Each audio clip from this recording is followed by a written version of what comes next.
The first two questions is really relevant, very good. We want to answer them now. The other question I will give you a little bit, but we're going to cover a bit more in details, but I will just give you a little bit now. The first one is traveling. It's really good question. Now you said 48 miles. Is it the criteria is the miles, or the factor is the time? As we said, one full day, day and night, as Imam Malik said, 24 hours. Or what's the criteria? Before this to take one full day for this distance, now it takes few hours. We need to differentiate between fasting and shortening salah. If you talk about, although ulama they said traveling is traveling, if you take it for shortening salah first, this is what ulama they said, like you said exactly, said the criteria is whatever you call it traveling. For example, some of the opinions, they said some of the Sahaba, he used to shorten salah ala thalathat farasikh. Al-farsakh, about 3 miles. So 3 farsakh means about 9 miles. One of the Sahaba in Medina, he said his crops, his land, about 9 miles away from Medina. When he used to go for that land, he used to shorten salah. This is one opinion. Some they said no, it is 9 farasikh.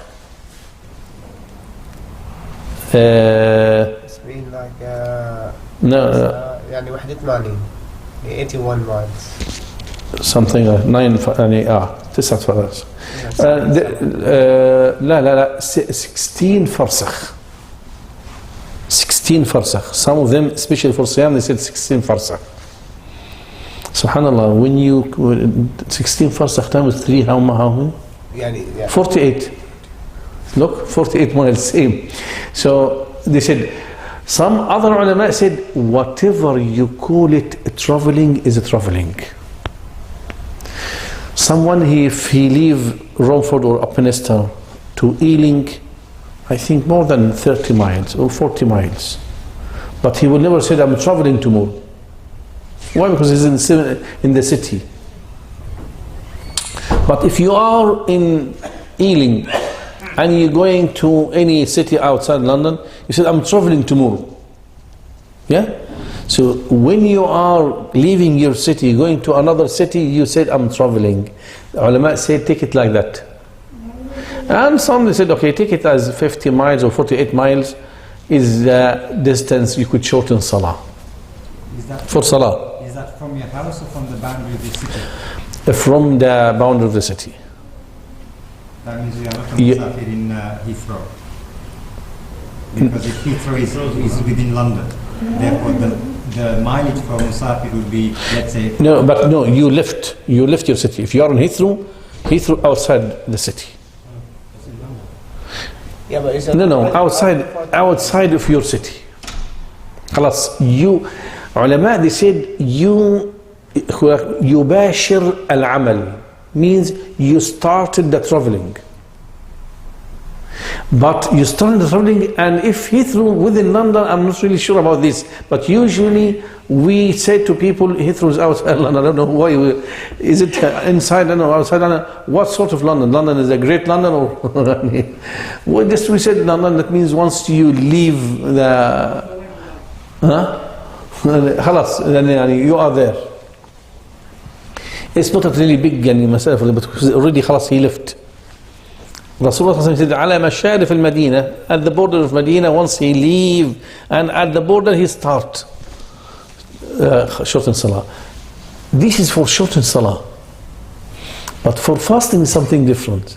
Many of ulama said we should really match it. Because فَمَنْ كَانَ مِنْكُمْ مَرِيضًا أَوْ عَلَى سَفَرٍ. So it was in the same verse, same reason here. Any illness or traveling. But some other ulama said no, but there is other evidence that here the Prophet said it's better for you to fast, and if you can fast. And also Sahaba said we traveled with the Prophet and they said we traveled from Medina, they were going to Mecca, and they traveled most of the distance, and just before Mecca, about 40 miles before Mecca, Some Sahaba start to break their fasting, and some they kept their fasting. Means, yeah, this is different than shortened salah. So the criteria for traveling for fasting is how much can you cope. For illness, now you said, now what if my illness is worse? My fasting will make the illness worse. Khalas, this is, we agreed, haram to fast. But what if it doesn't really worse the illness but delay the cureness? Here they said it is better, recommended to break your fasting. But if you fast, it's not haram. Related to the third question, which is what if I get something, medicine, which it doesn't really benefit the body, this only medicine, is not food, not drink. There is lots of debate about this. Some of ulama said, what if someone get a stone and put it in his some of ulama, but this really details which ulama they own. Someone said, what if you tie one grape in a thread and you put it inside, then you take it out?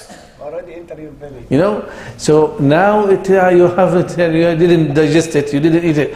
So there is details in this, whatever you, shall we come back to this, because there is some, it's a bit really very important. The asthma, exactly for this. There are lots of debates about the asthma. Many of ulama, some of ulama, especially Sheikh ibn Uthaymeen, fatwa very famous, and many people they take this fatwa, say it doesn't really affect fasting. We spoke to some people, because we study this, and brothers who are from Assistant, they also here, they study this. There is the powder of the asthma inhaler. This powder, why they use the inhaler? To minimize the particles go to the system. They want to get the little waste only go to the lungs to to help the asthma type. Now, from the inhaler, once you press the inhaler, about minimum 40% of the particles will stuck here, and then you will swallow it. So here you do it deliberately like this, in purpose, and these particles go to your stomach. So this will break your fasting.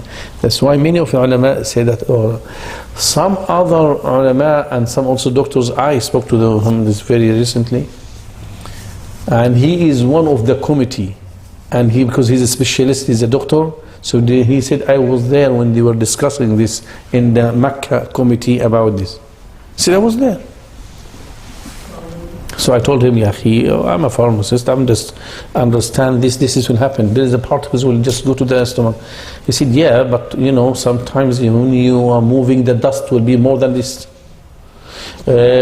Some people who are the bakeries, the flowers, this. Ulama, they have this already in their mas'al. Why? Because this is beyond your ability. This is not your own. You don't do it yourself. You don't say get some dust and say, okay, I like this. Or you didn't take the flower and say, okay, I want to. No. But this is yourself. So I asked him one question. I said, regardless this question, I said, leave haram and halal now. I'm talking about fasting. Leave halal and haram, because I want to talk about smoking. Smoking is haram, yeah? Fine. But here I'm not talking about haram. I'm talking if someone smoke, does it break his fasting or not? Of course, yes. No one answer. Yes, so why we are now agreed, all ulama, none of them said, yeah, everyone said, yes, break the fasting. Yeah, leave about haram and halal, this is different. Because this is something different, yeah? But here is, does it break fasting or not? Everyone said yes. So the particles go with the inhaler more than them smoking. Subhanallah, makes sense. Yeah. So still people are still thinking about. I'm not really mufti, but I'm telling people what I believe that it does break. And many of ulama, even some of the Sheikh came also from Makkah. They said, yes, we do fatwa. We know that Sheikh ibn Uthaymeen, he said, doesn't. But Sheikh ibn Uthaymeen, what I read his fatwa.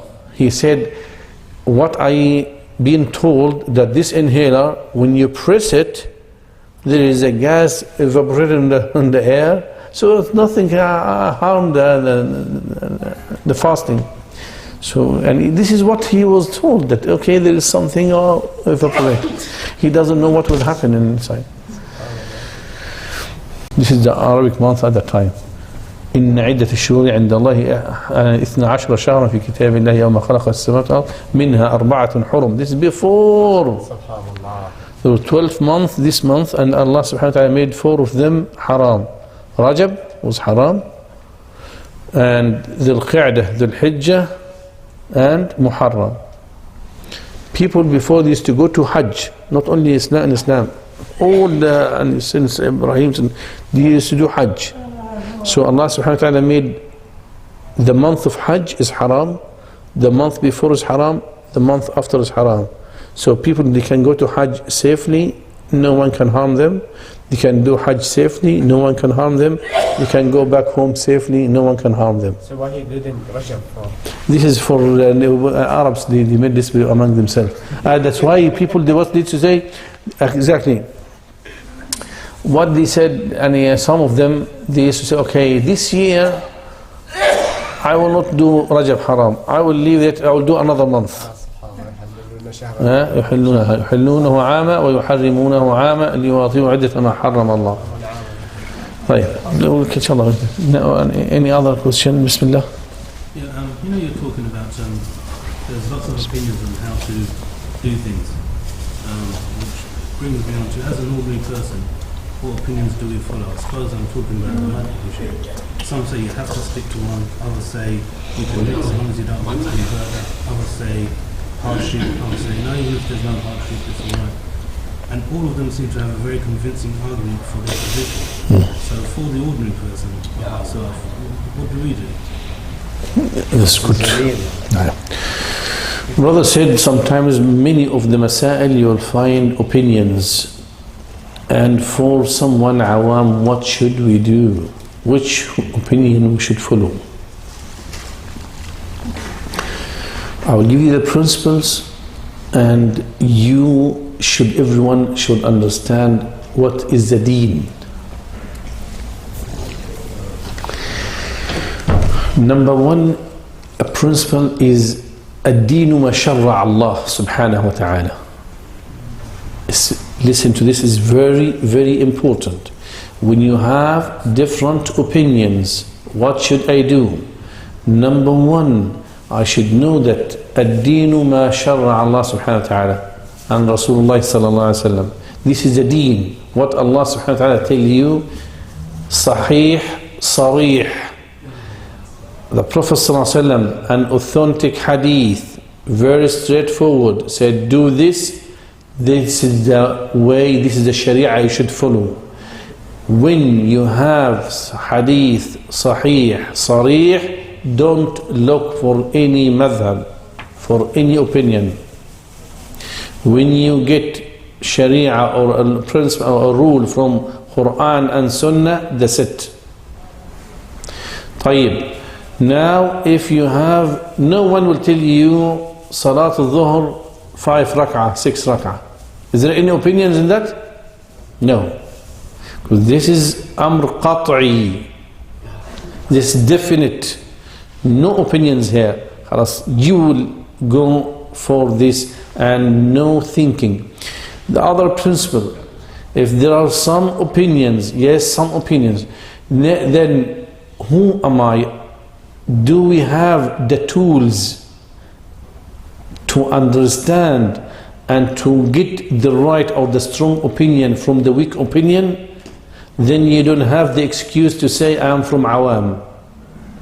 Awam, the one who doesn't know how to read, he doesn't know how to access the knowledge, he can't do. It is not you as young man, you know how to read you can access the knowledge, you don't have this excuse, and you know how to get the authenticity of any hadith. You can go and find, is it strong hadith or weak hadith? The next principle, many of the books now, many of ulama, especially in the 5th and 6th century, this is the era of the knowledge. Lots of mujtahideen, they look at all these opinions and give you the strong opinion. Today we were talking, ulama said today, especially for today, most of the opinions was authentic. They said if you get any one of them, inshallah should be okay. But with what? With the very important principle, you should listen to it carefully. Why you choose this opinion? Just to suit your desire or to please Allah subhanahu wa ta'ala? Ask yourself, what's your intention? I am looking for the best, the most strong, authentic opinion to please Allah subhanahu wa ta'ala, not to match and suit my own desire. I will look for what is the easiest one. Why? Because this is what I like. When someone said, okay, for some transaction or for some business, he will ask, some imam said, oh, this is haram. Okay, let me find another one. He might allow me. Once he thought about this, already he fallen in the sin. That means he's not looking for the knowledge, he's not looking for the haqq. He's looking for how to get some opinion to suit his desire. Like an imam, Sheikh, he was asked a fatwa. The fatwa, remember this, fatwa is what? Fatwa is based on the scenario you narrate to the Sheikh.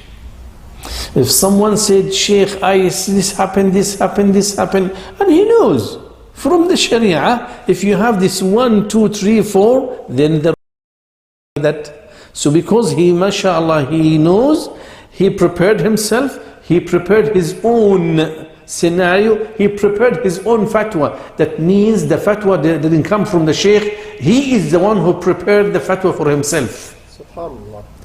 Rasulullah sallallahu alayhi wa sallam, he said that, إِنَّكُمْ تَحْتَكِمُونَ إِلَيْهِ. Some of you, you come, you dispute with each other, and you come, Ya Rasulullah, judge between us. But some of you are alhan, mashallah, he has eloquency, he knows how to submit his case, he knows how to talk. Then the Prophet said, I'm a man like you. If someone submit his case nicely, then I will think, oh, this is your right. But within himself, he knows that he is the guilty. He knows the right is not his. He said, if you within yourself believe that, don't take it from me, because I'm cutting a piece of fire for you. SubhanAllah. So when you ask for a fatwa, when you look for the opinions, think why you look for that. What's in your heart? What's your intention? What's the yaqeen, your aqeedah? Are you looking for the best way to please Allah subhanahu wa ta'ala or to please yourself? Another principle, sometimes deception comes from shaitan to show you something, oh, this is beautiful, this is nice, this is the best to do for Allah subhanahu wa ta'ala. Like Imam Ibn Taymiyyah said, al-asl fil bid'ah listihsan. Al-asl fil bid'ah listihsan. Bid'ah based on what? Something looks nice, sound nice. You know, what's the problem to make a circle in the mosque and we'll say Allah, Allah, Allah. Oh, I'm doing dhikr. Yeah, who can say it? Ya akhi, subhanallah, dhikr is haram. He will tell you that dhikr is haram. Dhikr is not haram, but to do it this way is not the sunnah. That means you think that you know better than the Prophet ﷺ. You don't want to follow the sunnah. You don't want to worship Allah as the Prophet ﷺ taught you. No, oh Prophet, I know how to worship Allah. Imagine that people are praying jama'ah now. People are standing to pray jama'ah, iqamah started, imam there, and they pray. And someone at the end, he's opening Qur'an and reciting. He doesn't want to join jama'ah. If you tell him, oh listen, you should really stop reading the Quran, join Jama'ah. Excuse me, recite the Quran is haram? You should say, yes, now it's haram. Look, be strong and confident. Yes, reciting Quran now haram. The priority now, the fard to pray Jama'ah now, fard Jama'ah, not to read Quran. Yes? When you look for these opinions, look what you looking for to please Allah or to match your desire. The last principle I want to tell you is what many people say, my madhab is Hanafi or Shafi'i. Or ask yourself, did you study the madhab or you follow an imam? If you follow an imam, don't say I am Hanafi. You say no, I follow an imam so and so. And maybe the imam himself, he didn't read the madhab Hanafi perfectly. He will go, because Hanafi means you want to be mujtahid in Hanafi madhab. You want to understand all madhab Hanafi from A to Z. Right? But all this is awam. Here we said, okay, I will follow an imam who read madhab Hanafi, who understand madhab Hanafi, or study with another sheikh who's Hanafi. That's fine. But if you find an authentic hadith and you leave it and you follow any other opinion, this will be haram. It's very clear. Yes? Jazakumullahu khairan. May Allah subhanahu wa ta'ala guide all of us.